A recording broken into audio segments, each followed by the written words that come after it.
Bloom's Taxonomy. What do you think that means? Flowers. If you had to guess. Flowers? What type of flowers? Roses. Roses. Okay. Hi, I'm Miss Mac, or Lacey, on days that I remember that I actually have a first name. I'm going to give you a quick and relatively watered-down overview of Bloom's taxonomy with a specific focus on the cognitive processes. My explanations may be a little elementary, but I hope that this helps you guide your thinking when you're unpacking your standards, planning objectives or learning targets, and figuring out how to differentiate in your classrooms. Bloom's taxonomy is a framework that helps teachers categorize educational objectives and increase the rigor of their questioning. It's also sometimes used as an evaluative tool for course objectives and assessments to make sure that teachers are challenging their students above the level of mere factual recall. This is actually the first image I ever saw of Bloom's when I was first learning it. It's in a pyramid shape, it has knowledge at the bottom, comprehension, application, analysis, synthesis, all the way to evaluation at the top. Or if you're using my pyramid, evaluate Ian. The categories or levels operate in increasing degrees of difficulties. That is, the first must be mastered before the next one can occur.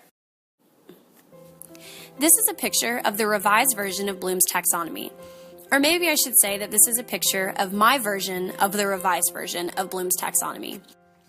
I've seen a few 3D examples that push teachers to develop objectives that incorporate even higher, more complex levels of thinking, but I personally like to think of Bloom's as more of a staircase. Students are climbing the staircase to the top, which is representative of either standard mastery or course completion or whatever else you want it to be. And when students have reached complete mastery, they should be able to utilize all 6 levels of thinking about your standard.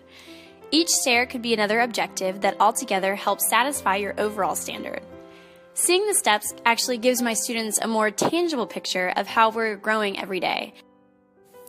Bloom's taxonomy is split into 6 different domains. As you go up the pyramid, or my staircase, the processes of thinking can get more specific and more challenging for students. Bloom's can be used as a spectrum of sorts that varies between lower order thinking and higher order thinking, with remembering being on the lower order and creating on the higher. So why, you ask, do we need Bloom's? Well, pretend for a moment that you're an English teacher. One of your unit standards is the following. Determine the meaning of words and phrases as they are used in the text, including figurative and connotative meanings. Analyze the cumulative impact of specific word choices on meaning and tone. This is actually a 9th grade standard, but let's see how my 8th graders do. Determine the meaning of words and phrases as they are used in the text, including figurative and connotative meanings. Analyze the cumulative impact on specific word choices on meaning and tone. Do you understand what any of that means? Determine the meaning of words and phrases. I wanted my 8th graders to read this standard so you can see how complicated the language is for a student to understand. It's up to us, the teachers, to break down these wordy and complicated standards into small, daily or weekly objectives for our students to master. What Bloom's does is enables teachers to organize their essential questions or learning targets into scaffolded categories with the goal of increasing rigor in small, manageable steps. Objectives aligned with the remembering domain are written to determine if a student can simply recall the information that they learned. At the lowest level, knowledge is the learning and recitation of facts. Aligning your objectives within the remembering domain utilizes the most basic form of questioning to test your students' knowledge. On the remember level, students are asked questions that begin with words like list, recognize, describe, match, label, or define. In this domain, you're testing a child's ability to recall learned factual information on command. Actually, many of my physical science standards fall into this domain. Describe the states of matter, identify Newton's laws, and label the parts of an atom. Rigor on these objectives can be increased by requiring students to do more with this information than simply reproduce it on an assessment, which conveniently leads us to our next cognitive domain.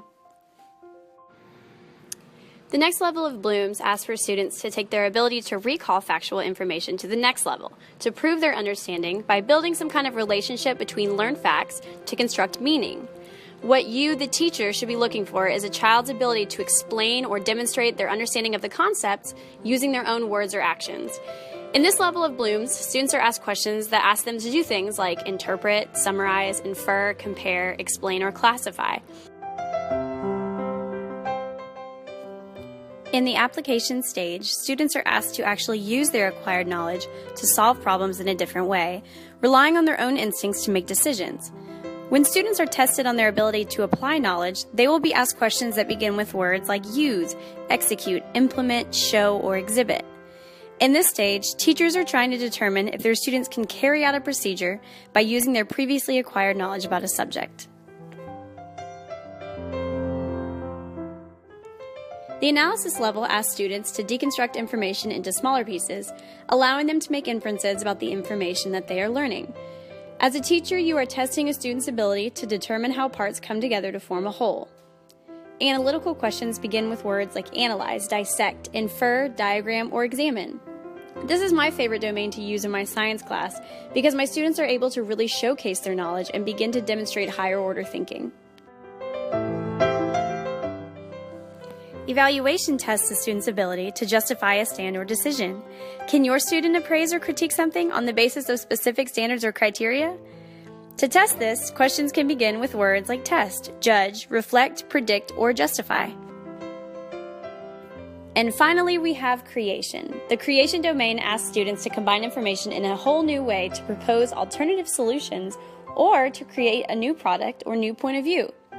To pose these questions to students, you should begin with words like assemble, combine, create, design, invent, or develop. I hope that this video taught you a little bit about Bloom's taxonomy, and I also hope that you are able to focus on anything other than my desperate need of a manicure. But before you go, I wanted to leave you with my favorite quote by Bill Nye that I use in my classroom every day to unite us all in scientific discoveries. Everyone you will ever meet knows something that you don't. Thanks for watching.